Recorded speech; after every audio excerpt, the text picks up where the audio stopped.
Welcome back friends, आप सभी का स्वागत है आपके अपने चैनल मूव ऑन स्टडी में। आज मैं आप लोगों के सामने एसिड बेस साल्ट जो कि केमिस्ट्री का सेकेंड चैप्टर है, तो वो मैं क्वेश्चन लेके आया हूँ जो काफ़ी महत्वपूर्ण होने वाली है। तो चलिए मैं आज डिस्कशन करता हूँ पिछले साल की क्वेश्चन का।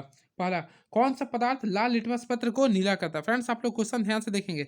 कौन सा पदार्थ लाल लाल लिटमस पत्र को नीला करता है? तो इसका जो राइट आंसर होगा क्षार, यानी क्षार एक ऐसा पदार्थ होता है जो लाल लिटमस पत्र को क्या करता है? नीला करता है। अब फ्रेंड्स में हम लोग जानना चाहेंगे क्षार क्या होता है। तो क्षार वे पदार्थ होते हैं जो किसी विलयन में पीएच मान, अर्थात जिसका पीएच मान 7 से लेकर 14 होता है, ठीक है। और इसका जो मुख्य गुण होता है, इसका जो सबसे जो मुख्य गुण होता है वो अम्लों को उदासीन करना, यानी इसका फ्रेंड्स मेन जो कार्य होता है अम्लों को उदासीन करना इसका कार्य होता है, ठीक है। और इसका पीएच मान 7 से लेकर 14 के बीच में होता है। क्लियर है? याद रखेंगे आप लोग। एंड वेरी नेक्स्ट क्वेश्चन, निम्नलिखित में से कौन दुर्बल अम्ल है? तो फ्रेंड्स मैं आप लोगों को बताना चाहता हूँ, यहाँ पे सबसे पहले ध्यान दीजिए क्या लिखा है, दुर्बल अम्ल। तो दुर्बल अम्ल उसे कहते हैं जिसमें एच प्लस आयन की मात्रा कम होता है, यानी जिसमें एच प्लस की सांद्रता कम होता है उसे बोलते हैं दुर्बल अम्ल। तो फ्रेंड्स आप लोगों को सबसे पहले एक ट्रिक देता हूँ, आप लोग ट्रिक को याद कीजिए, पढ़िए। एक लिखिए आगे हंसा। हंसा अगर याद रखते हैं तो आप लोगों को पूरा क्लियर हो जाएगा। फ्रेंड्स सबसे पहले देखिए, एच हो गया हाइड्रोक्लोरिक अम्ल, जिसे हम लोग बोलते हैं HCl। एन हो गया फ्रेंड्स नाइट्रिक अम्ल, जिसका सूत्र होता है HNO3। क्लियर है? अभी फ्रेंड्स ऐसा आता है, एच से बोलते हैं हम लोग सल्फ्यूरिक अम्ल, जिसका सूत्र होता है H2SO4। अब चौथा होता है फ्रेंड ए से बोलते हैं एसिटिक एसिड, जिसका सूत्र होता है CH3COOH होता है। क्लियर है? अब फ्रेंड्स ये जो मैं लिस्ट लिखा हूँ, इसमें सबसे ज़्यादा जो प्रबल होता है वह हाइड्रोक्लोरिक अम्ल होता है। उसके बाद देखिए एन से यानी कि नाइट्रिक अम्ल होता है, फिर एस से सल्फ्यूरिक अम्ल होता है, लास्ट में होता है CH3COOH होता है। तो अकॉर्डिंग टू ऑप्शंस इसमें क्या बोला, दुर्बल अम्ल कौन है? देखिए फ्रेंड दुर्बल अम्ल, तो लास्ट में कौन सा देखिए ए फॉर क्या हो गया, एसिटिक अम्ल। तो ऑप्शन नंबर क्या हो जाएगा, एसिटिक अम्ल हो गया, यानी कि ऑप्शन नंबर 4 हो गया। क्लियर है? और अगर इसमें बोलता प्रबल अम्ल कौन होता, तो फ्रेंड्स लिखते एच यानी HCl। और उसके बाद कौन होता है, नाइट्रिक अम्ल, फिर कौन होता है, सल्फ्यूरिक अम्ल। क्लियर है? ये सीरीज आप लोग याद रखेंगे। फिर मैं बोलता हंसा याद रखेंगे आप लोग। तो अकॉर्डिंग टू क्वेश्चन इसका जो राइट आंसर होगा ऑप्शन नंबर 4 होगा, CH3COOH, जिसे हम लोग बोलते हैं एसिटिक अम्ल। क्लियर है? And very next question is now. अब क्वेश्चन आता है फ्रेंड्स, दुर्बल अम्ल का पीएच मान कितना होता है? तो फ्रेंड्स आप लोग याद रखेंगे, दुर्बल अम्ल का जो पीएच मान होता है 3 से अधिक होता है, यानी 3 से लेके वो आपका 7 तक के बीच में होता है। क्लियर है? एंड नेक्स्ट, अम्ल के जलीय विलयन के उत्पन्न होता है, यानी फ्रेंड्स क्वेश्चन बोल रहा है अम्ल के जलीय विलयन में क्या उत्पन्न होता है। फ्रेंड्स मैं आप लोगों को तोड़ के बताना चाहता हूँ। सबसे पहले देखिए ये H2O है, तो H2O में अगर जब भी प्रवाहित होता है जलीय यानी कि धारा प्रवाहित होती है, तो ये H प्लस और OH माइनस आयन में ये टूटता है, H प्लस और OH माइनस आयन में ये टूटता है। तो फ्रेंड्स आप लोग याद रखेंगे, ये जो H प्लस आयन जो होता है इसे हम लोग बोलते हैं अम्ल। क्या बोलते हैं? अम्ल में टूटता है, ठीक है। और ये जो OH जो होता है इसे हम लोग बोलते हैं क्षारक। क्या होता है? क्षारक होता है। तो यहाँ पे क्वेश्चन आप लोग ध्यान देंगे, ये आप लोगों के लिए काफ़ी फ्रूटफुल होने वाला है। तो क्या बोला, अम्ल के जलीय विलयन का उत्पन्न क्या होता है? देखिए अम्ल का बोला, तो यहाँ पे क्या है, H प्लस आ गया, तो इसका ऑप्शन नंबर ए हो गया। क्लियर है? आप लोग को इसी प्रकार से समझना है, आप लोग के लिए काफ़ी फ्रूटफुल होने वाला है ये चैप्टर। नेक्स्ट, दही में कौन सा अम्ल पाया था? तो काफ़ी अच्छा क्वेश्चन है ये फ्रेंड्स। तो सबसे पहले दही में जो अम्ल पाया था उसे बोलते हैं लैक्टिक अम्ल। क्या बोलते हैं? लैक्टिक अम्ल। या फिर बोलता है खट्टे पदार्थों में भी क्या पाया था, तो लैक्टिक अम्ल पाया था। क्लियर है? याद रखेंगे आप लोग। और अगर क्वेश्चन आता है कि सैट्रिक अम्ल किसमें पाया जाता है, फिर फॉर्मिक अम्ल, तो फ्रेंड्स फॉर्मिक अम्ल का सूत्र देखिए, सबसे पहले याद रखिए COOH होता है। क्लियर है? और फॉर्मिक अम्ल जो पाया जाता है वह मेथनोइक सॉरी फॉर्मिक अम्ल को ही मेथनोइक अम्ल कहते हैं, या फ्रेंड्स चींटी के डंक में पाया जाता है। क्लियर है? और टार्टिक अम्ल इमली में पाया जाता है। क्लियर है? और आप लोग ऑप्शन में लिखेंगे सैट्रिक अम्ल किसे किसमें पाया जाता है। नेक्स्ट, अम्लीय विलयन का पीएच मान होता है। तो फ्रेंड्स मैं आप लोगों को बताना चाहता हूँ, अम्लीय विलयन का जो पीएच मान होता है वह 7 होता है। क्या होता है? 7 से कम होता है, यानी ऑप्शन नंबर होगा इसका, ऑप्शन नंबर सेकंड होगा। अब देखिए पीएच मान आप लोगों को मैं बताया था, देखिए सबसे पहले पीएच स्केल होता है जिसका वैल्यू जो होता है वह 0 से लेकर 14 के बीच में होता है। क्लियर? आप लोग याद रखेंगे 0 से लेकर 14 के बीच में होता है, ठीक है। अब देखिए इसके बीच में आता है 7।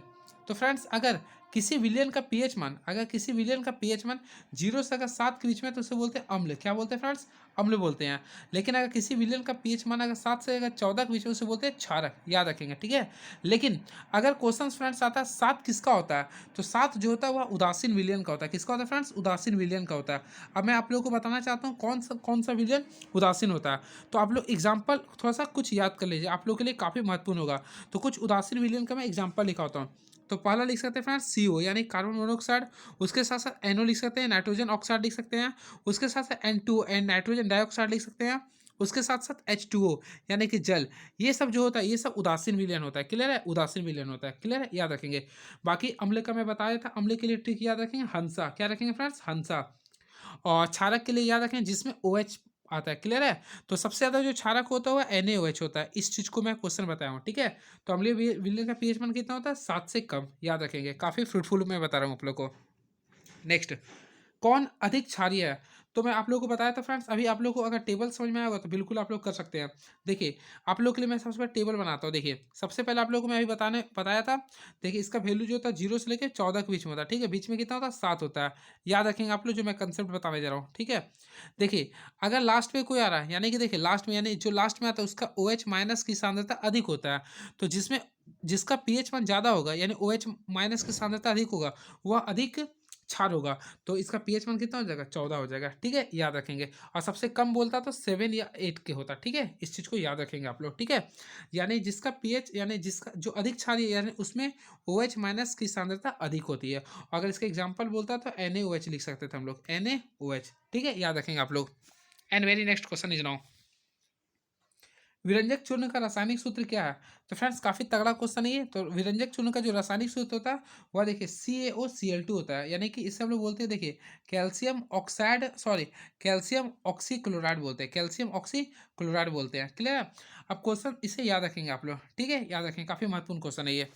And very next question is now, दिए गए पदार्थ में कौन गंधीय सूचक की तरह व्यवहार करता है? तो फ्रेंड्स हम लोग सबसे पहले ये जानना चाहेंगे गंधीय सूचक क्या होता है। तो गंधीय सूचक उसे कहते हैं जो किसी के गंध को, स्वाद को बदल देता है, ठीक है? तो ये होता है। तो इसमें ऑप्शन के अकॉर्डिंग अगर देखा जाए तो इसका आंसर होगा प्याज। क्या होगा फ्रेंड्स? प्याज। प्याज एक आपका गंधीय सूचक का उदाहरण है, याद रखेंगे आप लोग। And very next question is now, हड्डियों को जोड़ने के लिए, फ्रेंड्स आप लोग क्वेश्चन देखेंगे, क्या लिख रहा है? हड्डियों को जोड़ने के लिए डॉक्टर किस लवण का उपयोग करता है? देखिए लवण बोल रहा है यहाँ पे, ठीक है? तो फ्रेंड्स सबसे पहले आप लोगों को मैं बताता हूँ, डॉक्टर लोग हड्डी को जोड़ने के लिए जिस लवण का प्रयोग करते हैं उसे हम लोग बोलते हैं प्लास्टर ऑफ पेरिस। क्या बोलते हैं? Plaster of Paris. जिसका सामान्य सूत्र होता है, मैं लिख देता हूँ, CaSO4 हाफ H2O। और इसे हम लोग केमिस्ट्री की भाषा में बोलते हैं कैल्शियम सल्फेट हेमी हाइड्रेट। याद रखेंगे, इसे बोलते हैं calcium sulphate hemihydrate. Question अगर आता है आप लोग के एग्जाम में, थोड़ा टफ करना चाहता है कि प्लास्टर ऑफ पेरिस का सूत्र क्या होता है? तो CaSO4 हाफ H2 होता है। अगर बोलता है कि प्लास्टर ऑफ पेरिस में जल के कितने अणु पाए जाते हैं? तो फ्रेंड्स हाफ अणु पाए जाते हैं, देख सकते हैं हाफ अणु पाए जाते हैं, ठीक है? और इस चीज़ को आप लोग याद रखेंगे, ठीक है? याद, काफ़ी महत्वपूर्ण क्वेश्चन है ये। And very next question is now, निम्नलिखित में कौन सा प्राकृतिक सूचक है? तो फ्रेंड्स सबसे पहले प्राकृतिक सूचक उसे कहते हैं जो प्राकृतिक में पाया जाता है, ठीक है? तो अकॉर्डिंग टू ऑप्शन लिटमस होगा। क्या होगा? लिटमस होगा, याद रखेंगे, ठीक है? और लिटमस का जो नाम होता है प्राकृतिक, वह लीचेन कहते हैं। क्या कहते हैं फ्रेंड्स? लीचेन बोलते हैं। और इसका जो रंग होता है वह बैगनी होता है, याद रखें। अगर क्वेश्चन आता है कि लिटमस का रंग कैसा होता है, तो याद रखेंगे बैगनी होता है। कैसा होता है फ्रेंड्स? बैगनी। काफ़ी महत्वपूर्ण क्वेश्चन है ये। And very next question is now, निम्नलिखित में से किस पदार्थ में लिटमस पत्र डालने पर वह लाल नहीं हो पाएगा? देखिए यहाँ पे क्वेश्चन ध्यान दीजिए फ्रेंड्स, क्वेश्चन क्या बोल रहा है? लाल नहीं हो पाएगा। तो आप लोग अंडरलाइन करते हो, देखिए लाल के बारे में बोल रहा है ना। तो देखिए सबसे पहले लाल नहीं हो पाएगा, तो अकॉर्डिंग देखिए, सबसे पहले आप लोगों को मैं कंसेप्ट बताना चाहता हूँ। अम्ल का कंसेप्ट याद रखिए। अम्ल क्या करता है, देखिए मैं आप लोगों को समझाता हूँ। अम्ल के लिए ट्रिक याद कर, देखिए आज से अम्ल होता है, एक नाम लड़का के याद कर, अनिल। एक लड़का था, मैं फ्रेंड्स को, ठीक है? तो अनिल नाम याद रखे। देखिए अम्ल जो होता है ना, वह नीला लेटर्स को लाल करता है। अम्ल क्या करता है? नीला को लाल करता है, क्लियर है ना? तो अब देखिए, अब ऑप्शन देखिए, पहला लिख रहा है HCl, ये भी आपका अम्ल है। HNO3 ये भी अम्ल है। और CH3COH ये भी अम्ल है। तो ये सब तो फ्रेंड्स नीला को लाल कर देगा। लेकिन क्वेश्चन क्या बोल रहा है? लाल नहीं हो पाएगा, देखिए लाल नहीं हो पाएगा। तो friends according to option CH3, sorry, glucose होगा, C6H12O6, यानी कि जो कि ग्लूकोज का सूत्र लिखा हुआ है, क्लियर है? ये चीज़ याद रखेंगे। तो इसका राइट आंसर क्या हो गया? ग्लूकोज, जो कि ऑप्शन नंबर 4 लिखा है, ठीक है? And next question is now, तो क्वेश्चन नंबर हम लोग 12 चलते हैं, जो काफ़ी अच्छा होने वाली है। दिए गए दिए गए किस लवण में क्रिस्टलीकरण का जल मौजूद है? तो फ्रेंड्स सबसे पहले हम लोग ये जानना चाहेंगे क्रिस्टलीकरण होता क्या है। देखिए काफ़ी तगड़ा क्वेश्चन है ये, क्रिस्टलीकरण आप लोग का पेपर में भी आ सकता है। तो देखिए क्रिस्टलीकरण उसे कहते हैं जिसमें जल के कुछ अनुपस्थिति होते हैं, जैसे कि फ्रेंड्स हम लोग मान लीजिए लिखते हैं CaSO4 लिखा हो, और अगर इसमें हम लोग लिखते हैं 2H2O, क्या लिखते हैं फ्रेंड्स? 2H2O। ये फ्रेंड्स ये सूत्र होता है प्लास्टो सॉरी जिप्सम का। अब देखिए इसमें ध्यान दिए, टू क्या है? जल के अणु है ना। तो जिसमें जल के अणु पाए जाते हैं उसे हम लोग बोलते हैं क्रिस्टलीकरण, क्लियर है? जैसे फ्रेंड्स अब देखिए ऑप्शन के अकॉर्डिंग आप लोग देखिए ध्यान से, ऑप्शन में अगर देखते हैं, ऑप्शन नंबर 3 देखिए क्या लिख रहा है। देखिए मैं लिख देता हूँ ताकि आप लोग कन्फ्यूजन ना हो। कॉपर सल्फेट है, फिर यहाँ पे लिख रहा है 5H2O, अब देखिए यहाँ पे क्या लिख रहा है, क्रिस्टलीकरण का अर्थ होता है जिसमें जल के अणु है। तो देखिए यहाँ पे 5s2 है ना, इसलिए इसको क्या बोलेंगे, क्रिस्टलीकरण। क्लियर है, याद समझ में आ गया होगा आप लोगों को। उसी प्रकार प्लास्टर ऑफ पेरिस जो CSO4 ½ H2 होता है, वो भी क्रिस्टलीकरण का उदाहरण होता है। ठीक है, याद रखेंगे आप लोग। एंड नेक्स्ट क्वेश्चन, अग्निशामक यंत्र में किस लवण का उपयोग किया जाता है? तो काफी तगड़ा क्वेश्चन है फ्रेंड्स। तो सबसे पहले क्वेश्चन समझना पड़े अग्निशामक। तो अग्निशामक आप लोग जानते होंगे, देखे होंगे, जिससे आग को बुझाया जाता है। तो इसके लिए जो प्रयोग किया जाता है वह बेकिंग सोडा का, जिसका सूत्र होता है NaHCO3। तो फ्रेंड्स बेकिंग सोडा का सूत्र आ सकता है, तो इसका क्या होता है NaHCO3। अब अगर इसका बोलता है रासायनिक नाम क्या है, तो देखिए मैं लिखने का तरीका बताता हूँ। Na होता है सोडियम, तो इसको बोलते हैं सोडियम हाइड्रोजन कार्बोनेट बोलते हैं। ठीक है, और इसका प्रयोग कहाँ करते हैं, अग्निशामक यंत्र में करते हैं। क्लियर है, इसे याद रखेंगे आप लोग। और इसका रासायनिक नाम क्या होता है फ्रेंड, इसको बोलते हैं लोग बेकिंग सोडा। क्लियर है। नेक्स्ट क्वेश्चन, जल की अनुपस्थिति में हाइड्रोक्लोरिक अम्ल। तो फ्रेंड्स सबसे पहले आप लोग जानिए हाइड्रोक्लोरिक अम्ल का सूत्र। तो हाइड्रोक्लोरिक अम्ल का सूत्र HCl होता है। तो क्वेश्चन लिखिए, जल की अनुपस्थिति में हाइड्रोक्लोरिक अम्ल अपना अम्लीय गुण प्रदर्शित नहीं करता। क्यों नहीं करता? तो देखिए, जब भी नहीं की बात कर रहा, नहीं का बात करेगा, तो हाइड्रोक्लोरिक अम्ल देखिए सबसे पहले HCl होता है, इसका सूत्र होता है। जब भी अगर जल से यह अभिक्रिया करता है तो दो भाग में टूटता है, H+ और Cl- में टूटता है। क्लियर है। तो अगर ये H+ में आयन में टूट जाए, समझिएगा फ्रेंड्स, अगर H+ आयन में टूट गया ना, तो समझ जाएगा ये वहाँ पे ये प्रदर्शित कर अम्लीय गुण। लेकिन अगर H+ आयन में ये नहीं टूट रहा ना, तो समझिए आयन गुण नहीं प्रदर्शित करेगा। तो इसका ऑप्शन के अकॉर्डिंग हो गया, ऑप्शन नंबर बी हो गया। ठीक है, याद रखेंगे, उसमें H+ आयन उपस्थित नहीं होते हैं। जिसमें H+ आयन उपस्थित नहीं होगा वह अम्ल को प्रदर्शित नहीं करेगा। क्लियर है, आप लोग ध्यान रखेंगे। ठीक है, और उसे बोलते हैं उदासीन। इसके एग्जाम्पल भी मैं आप लोगों को बता दिया हूँ कौन कौन है। ठीक है, नेक्स्ट क्वेश्चन, पदार्थ ABCD। फ्रेंड्स काफी तगड़ा क्वेश्चन है, देखिए इस टाइप का क्वेश्चन आप लोग का पेपर में पूछ सकता है। तो देखिए पदार्थ ABCD जिसका पीएच मान, यहाँ ध्यान देंगे क्या क्या लिख रहा है। देखिए मैं लिख देता हूँ, यहाँ पे 2 लिख रहा है, फिर 7 लिख रहा है, 10 लिख रहा है और 14 लिख रहा है। तो फ्रेंड्स बोला ना, वह कौन सा अम्ल है, ये क्या लिख रहा, पीएच मान है, तो यह पदार्थ अम्ल है। तो फ्रेंड्स इसमें अम्ल के बारे में बोल रहा, तो मैं आप लोगों को बताया था अम्ल उसे कहते हैं जिसका पीएच मान 0 से लेकर 7 के बीच में होता है। तो देखिए 7 2 है ना, तो ये फ्रेंड्स अम्ल हो जाए। जिसका पीएच मान 2 है वो क्या होगा, अम्ल होगा। क्लियर है। और जिसका 7 है उससे बोलेंगे उदासीन। क्या बोलेंगे, उदासीन विलयन बोलेंगे। ठीक है, और 10 और 14 जिसको उसको बोलेंगे क्षार। क्या बोलेंगे, क्षार। इस चीज को आप लोग याद रखेंगे। तो ऑप्शन के अकॉर्डिंग ऑप्शन नंबर ए होगा, जो कि 2 होगा। ठीक है, option number A. Next question, दिए गए पदार्थ में कौन रंगीय सूचक की तरह व्यवहार करता है? तो फ्रेंड्स हम लोग को यहाँ पे क्वेश्चन समझना पड़ेगा। क्या बोला, रंगीय सूचक। रंगीय का अर्थ होता है जो किसी विलियन का लिटमस को प्रभाव करता है। तो इसका राइट आंसर होगा लिटमस। क्लियर है। और लिटमस का रंग कैसा होता है, देख लीजिए, ये होता है लिटमस। यानी कि क्या लिखा हूँ मैं, देखिए कौन सा कलर है, आप लोग खुद देख लीजिए। आप लोग, मैं लिखूंगा नहीं। ठीक है, आप लोग समझिए कौन सा रंग है ये। ठीक है, नेक्स्ट, प्लास्टर ऑफ पेरिस का सूत्र क्या होता है, मैं अभी आप लोगों को डिस्कस किया था। तो प्लास्टर ऑफ पेरिस का जो सूत्र होता है CaSO4 ½ H2 होता है, कैल्शियम सल्फेट हेमीहाइड्रेट। फ्रेंड्स आप लोग याद रखेंगे, ये तो प्लास्टर ऑफ पेरिस का सूत्र होता है, लेकिन इसका जो निर्माण होता है ना वह जिप्सम से होता है। यानी जिप्सम का सूत्र होता है CaSO4 2H2 होता है। और ये सब सभी देखिए, इसमें ध्यान दीजिएगा, इसमें 2 आयन है, इसमें हाफ आयन है। तो जिसमें जल के आयन उपस्थित होते हैं उसे बोलते हैं क्रिस्टलीकरण। क्या बोलते हैं, क्रिस्टलीकरण। नेक्स्ट, खट्टे फल में कौन सा अम्ल पाया था? तो काफी तगड़ा क्वेश्चन है ये। तो खट्टे फल में जो पाया था वह सिट्रिक अम्ल पाया था। याद रखेंगे आप लोग, कौन सा फल पाया था, सिट्रिक अम्ल पाया था। ठीक है, नेक्स्ट क्वेश्चन, कोई विलियन, ये क्वेश्चन आप लोगों का पेपर में आया था। देखिए मैं फिर से बताता हूँ, कोई विलियन अंडे के पीसे हुए कपत से अभिक्रिया गैस उत्पन्न करता है जो चूने के पानी को दूधिया कर देता है। क्या करता है फ्रेंड्स, दूधिया कर देता है। तो उस विलियन में क्या होगा? तो फ्रेंड्स इसे आप लोग याद कर लीजिए, ये क्वेश्चन आ सकता है। तो HCl होगा। क्या होगा, HCl। ठीक है, नेक्स्ट क्वेश्चन, कोई विलियन नीले लिटमस को लाल कर देता है तो जिसका पीएच समझौता है। मैं आप लोग को अभी एक ट्रिक बताया था, उस ट्रिक का नाम लिख लिए। देखिए मैं अभी आप लोगों को बताया, एक दोस्त का नाम याद रखिए, अनिल। क्या फ्रेंड्स, अनिल। अब देखिए मैं यहाँ बताता हूँ आप लोग कैसे मैं तोड़ रहा हूँ। आज से हो गया अम्ल। अम्ल क्या कर रहा है, देखिए नीला को किस में तोड़ रहा है, लाल में। नीला को लाल में तोड़ रहा। ठीक है, नीला को किस में तोड़ रहा है, लाल में। तो अब इसका पीएच मान कितना होगा, 7 से कम। तो इसका पीएच मान कितना हो गया, ऑप्शन नंबर 3। नेक्स्ट क्वेश्चन, निम्नलिखित में से किस पदार्थ में नीला पत्र डालने पर वह लाल नहीं हो पाएगा? तो लाल नहीं हो पाएगा। तो देखिए लाल जो होता है वह अम्ल करता है। तो इसमें देखना फ्रेंड्स, अम्ल कौन नहीं है। देखिए HCl भी अम्ल है, HNO3 भी अम्ल है, CH3OH भी अम्ल है। लेकिन फ्रेंड्स आप लोग गौर कीजिए, NaOH जो कि एक क्षारीय है। क्या ये, क्षारीय है। तो इस पर कोई प्रभाव नहीं पड़ेगा। ठीक है, याद रखेंगे आप लोग। आप लोगों को समझ में आ रहा होगा फ्रेंड्स, तो जरूर कमेंट बॉक्स में लिखेंगे। नेक्स्ट, दिए गए किस लवण में क्रिस्टलीकरण का जल मौजूद है? तो मैं अभी आप लोगों को बताया था क्रिस्टलीकरण किसे कहते हैं, जिसमें जल को अनुपस्थित होता है। तो देखिए ध्यान से क्या लिख रहा है इसमें, CuSO4 5H2O 5H2O। तो आप लोग इसमें बताएंगे, देखिए इसमें क्या लिखा है, जल की मात्रा ना 5, इसलिए बोलेंगे इसे क्रिस्टलीकरण। एंड नेक्स्ट, जल की अस्थायी कठोरता दूर करने में किस लवण का प्रयोग किया जाता है? तो फ्रेंड्स काफी तगड़ा क्वेश्चन है ये। देखिए क्या बोला, अस्थायी कठोरता। तो जल की अस्थायी कठोरता को दूर करने के लिए हम लोग सोडियम कार्बोनेट का प्रयोग करते हैं, जिसका सूत्र होता है Na2CO3। Na2CO3 का यूज करते हैं। तो ऑप्शन नंबर बी होगा, ठीक है। एंड नेक्स्ट क्वेश्चन, जल की उपस्थिति में हाइड्रोक्लोरिक अम्ल जल की उपस्थिति में हाइड्रोक्लोरिक अम्ल अपनी गुणी अम्लीय गुण प्रदर्शित करता है, क्यों? फ्रेंड जब भी ऐसा क्वेश्चन आता है प्रदर्शित करता है, तो वह क्योंकि वह H+ आयन में टूटता है, ठीक है। मैं अभी आप लोगों को बताया था इसलिए, ठीक है। एंड नेक्स्ट क्वेश्चन, तो अभी देखिए मैं आप लोगों को ये भी क्वेश्चन बताया था फ्रेंड्स, किस पदार्थ में, देखिए कोई पदार्थ है ABCD, तो इसका पीएच मान ये दिया, तो कौन सा पदार्थ क्षारक होगा? तो देखिए यहाँ पे 2 लिख रहा है, 4 लिख रहा है, 7 लिख रहा है, 14। तो आप लोग खुद बता सकते हैं क्षारक कौन होगा, बिल्कुल जिसका पीएच मान 7 से अधिक है, तो 14 वाला हो गया, यानी कि ऑप्शन नंबर डी। चलिए नेक्स्ट क्वेश्चन चलता हूँ, देखिए क्या लिख रहा है, मात्र 3 क्वेश्चन और बचे हो। देखिए क्षारक जल में घुलकर कौन आयन प्रदान करता है?